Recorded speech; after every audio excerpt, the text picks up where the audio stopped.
ថ្ងៃនេះខ្ញុំមកបង្ហាញអំពីវិធីដែលខ្ញុំញ៉ាំនំបញ្ចុកជាមួយនឹងទឹកត្រីផ្អែមជាដំបូងគឺយើងមាននំបញ្ចុកយើងដាក់នំបញ្ចុកហើយយើងមានបន្លែអញ្ចឹងបន្លែខ្ញុំគឺមានសាឡាដមានត្រសក់មានសណ្តែកបដោះហើយនឹងមានការ៉ុតតែខ្ញុំសូមបញ្ជាក់បន្តិចបងប្អូនអាចដាក់បន្លែផ្សេងក៏បានទៅតាមចំណង់ចំណូលចិត្តហើយខ្ញុំមានជាមួយនឹងជីក្រហមហើយបងប្អូនចង់ដាក់ជីពងទាកូនក៏ឆ្ងាញ់ដែរបន្ទាប់មកទៀតគឺខ្ញុំមានបកាឆាជាមួយនឹងខ្ទឹមបារាំងបងប្អូនចង់ដាក់បកាស្រស់ក៏បានឬមួយដាក់សាច់ជ្រូកស្ងោរក៏បានដាក់សាច់ជ្រូកចិញ្ច្រាំក៏បានសាច់តែយើងមានហើយខ្ញុំបន្ថែមជាមួយនឹងសាច់ប៉ាតេហើយនឹងសាច់ជ្រូកស្ងោរតិចរឿងបន្លែហើយនឹងសាច់បងប្អូនដាក់ទៅតាមអ្វីដែលបងប្អូនចូលចិត្តញ៉ាំបានបើនិយាយទៅយើងធ្វើញ៉ាំនេះគឺរបៀបស្តៀងដូចជាមួយនឹងបាញ់សុងបងប្អូនបន្ទាប់មកទៀតគឺខ្ញុំដាក់ជាមួយនឹងសណ្តែកដីបុកហើយបងប្អូនបន្ថែមជាមួយនឹងទឹកជ្រលក់ទឹកត្រីផ្អែមរបស់យើងដាក់ទៅតាមចំនួនដែលយើងត្រូវការបើសិនជាបងប្អូនចង់ញ៉ាំដូចបាញ់សុងបងប្អូនគ្រាន់តែកូរទឹកខ្ទិះដាក់ជាមួយនឹង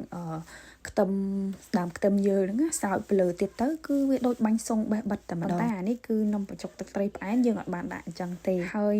ពេលដែលខ្ញុំចង់ញ៉ាំណាមឆៅបងប្អូនពេលខ្លះគឺខ្ញុំអត់ចង់មូលណាមឆៅគឺខ្ញុំធ្វើរបៀបអញ្ចឹងតែម្ដងតើកុំភ្លេចសាកល្បងធ្វើញ៉ាំទាំងអស់គ្នាហើយជួយ follow page ឲ្យខ្ញុំមួយផងចាសសូមអរគុណ